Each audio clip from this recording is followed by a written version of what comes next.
All right. Okay, so these multiple choice questions. The first two aren't too bad, and we've talked about these first two, this issue before, but let's talk about it again. Got the mean household income in Miles City is approximately $43,000. Stop. Standard deviation of $11,000. Stop. What is the probability that a simple random sample of 30 Miles City households has a mean income of over $45,000? Now, to do a question like this, to answer a probability question, you need to know the probability distribution involved. And so actually what this question should have asked is, which probability distribution do you use to solve the problem? Or essentially answer the question. Okay. And there should be a question mark here.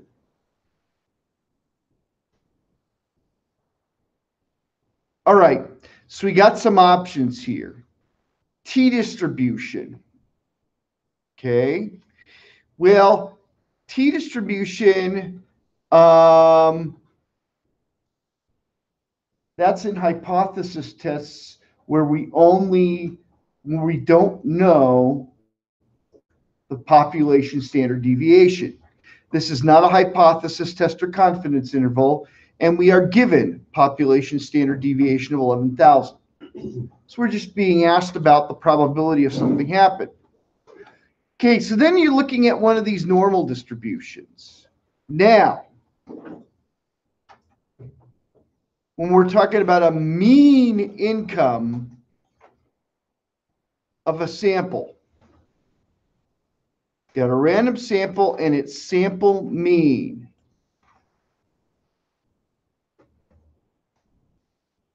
If it's a large enough sample, we're told things are normally distributed, right?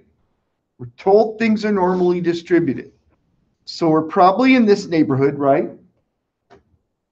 Central limit theorem says, though, that a random sample of 30 or more has approximately a normal distribution. So it's worth using a normal distribution. What is the mean of that normal distribution? Well, in both choices, we have 43,000, which makes sense because the mean household price in Miles City is approximately 43,000. Which one of these two, B or C, is the correct normal distribution to use for this problem?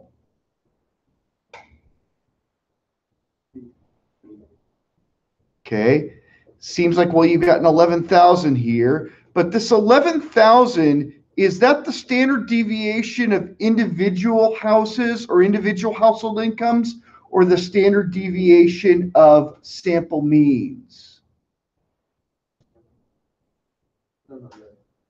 It's about individual incomes. That's where that 11,000 comes.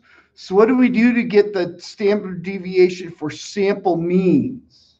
We take that individual income or individual standard deviation and divide it by square root of n, square root of 30. So when you take that 11,000 and divide it by the square root of 30, you get about 2008. Okay. So that's a little trick, but that's one I hopefully people catch because they know to ask, hey, am I dealing with individual observations or am I dealing with sample means? Sample means I've got this. That's where this business of having it divide to get the standard error, StatCrunch will always use for something called standard error, and it's this standard deviation divided by the square root of the sample size. Okay, so C is your correct answer to number 22.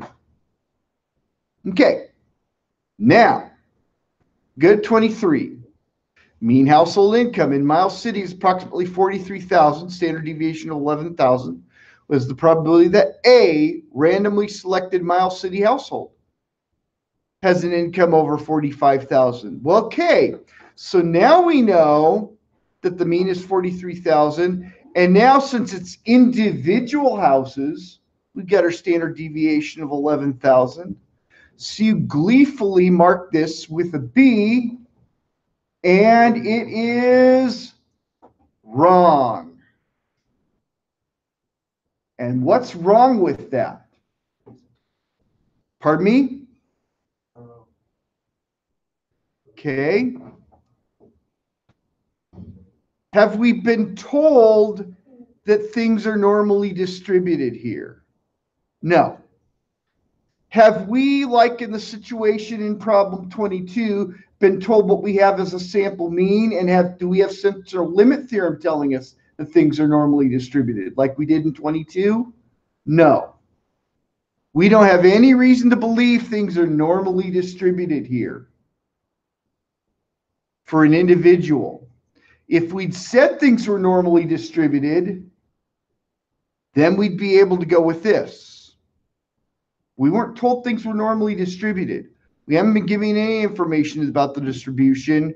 It's probably a positively skewed distribution of some sort, because incomes and things to do with money tend to do that, right? They'll bottom out at 0. You can't go negative, but they can go as high as you want, okay?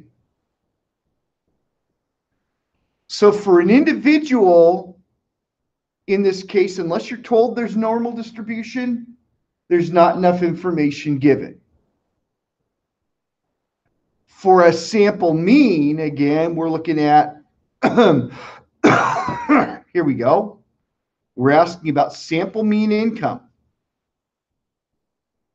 Central limit theorem says that the mean or the sample means are distributed normally, with mean equal to the mean of the individual guys and standard deviation equal to this standard deviation of the individual guys divided by square root of the sample size. Okay, and so that's where this came from.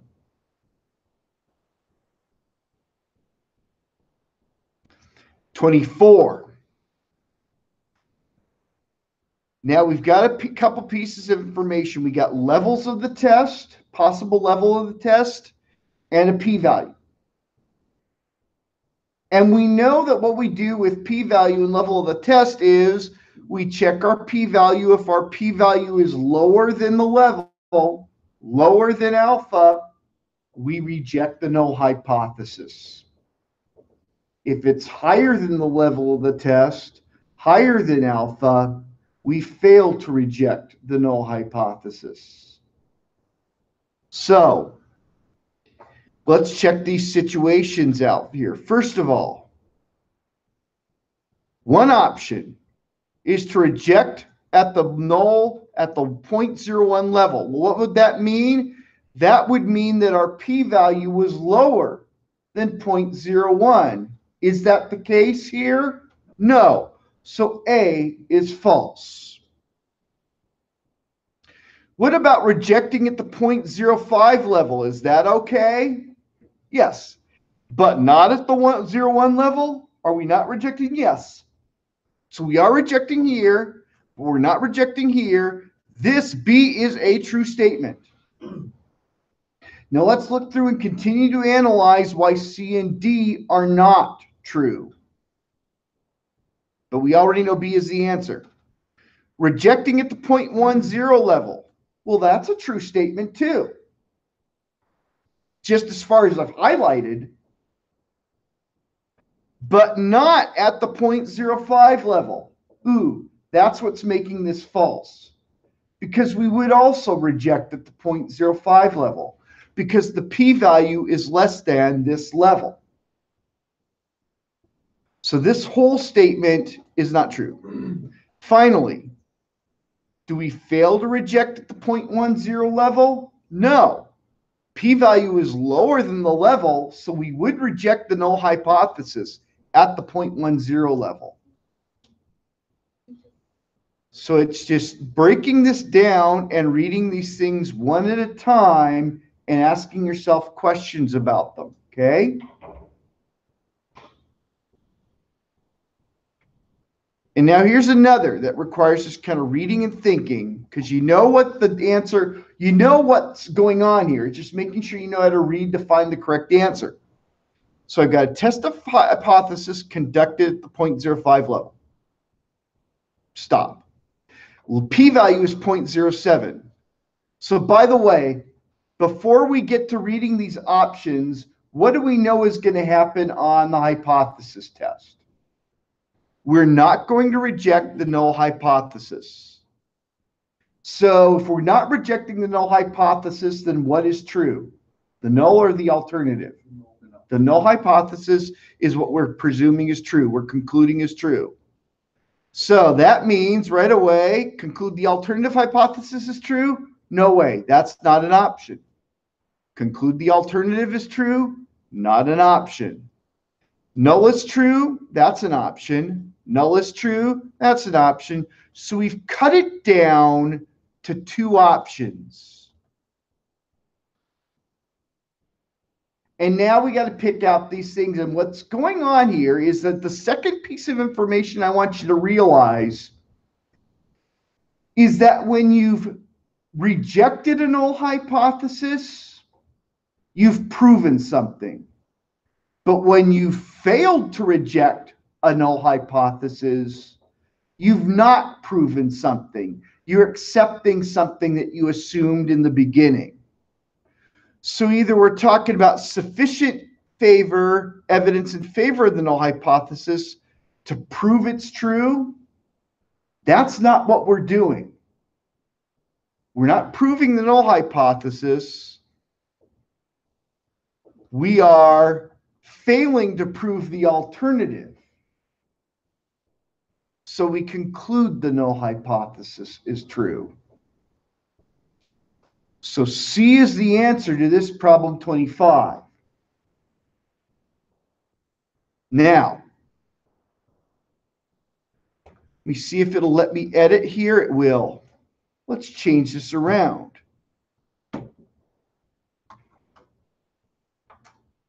Now I'm changing my level to 0.10.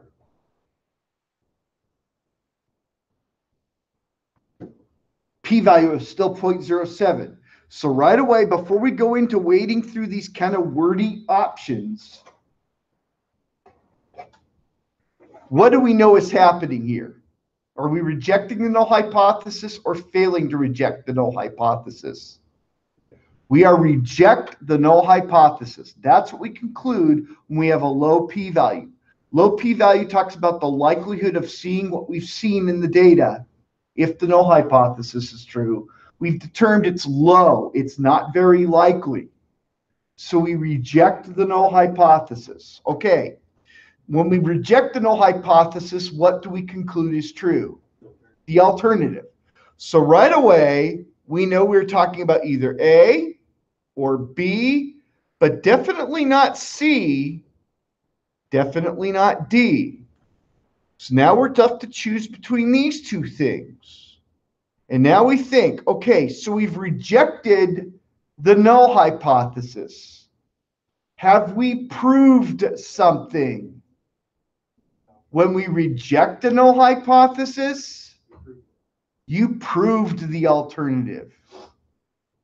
It's when you fail to reject, like on the original problem, that you haven't proved anything. But if I change it and this is a rejection problem, you have proved something with the data. And so we take the stronger idea of there is evidence in favor of the alternative. That's why we're concluding it's true. We have evidence in favor of the alternative. Not that we tried to prove the alternative and couldn't. We tried to prove it, the alternative, and we could. Okay? So that's the 2 points this question is getting at is, first of all, do you know what causes rejection or non-rejection of a null hypothesis? You want to keep that straight. Second of all, do you know that when you reject a null hypothesis, you've proven the alternative is true? When you fail to reject the null hypothesis, you have basically not proven the alternative. It's not that you've proven the null either. You haven't proved anything. You're just concluding the null is true because you tried to prove the other and failed. Okay. So that's these 4 multiple choice questions. Be aware of them. Hopefully that helps you in terms of the exercise of reading them under pressure and understanding them, because they will be different. You know, the level may be different. The alternative may be different. The p-value may, here I may be giving a level of the test, but I'd say rejective, you know, it's just this idea of knowing the p-values, etc. Here, yeah, probably these two, I'm probably going to go give something like, you know, something involving money or something that we know the individuals aren't normally distributed. And so then, okay, but the means are. So the individuals, we just don't know enough information to handle. But for the sample means, we know that it's normally distributed. Mean, the same as the individual's means. Standard deviation equal to the individual's standard deviation divided by square root of the sample size. So there that is. I'll post this video on both classes and hope it helps.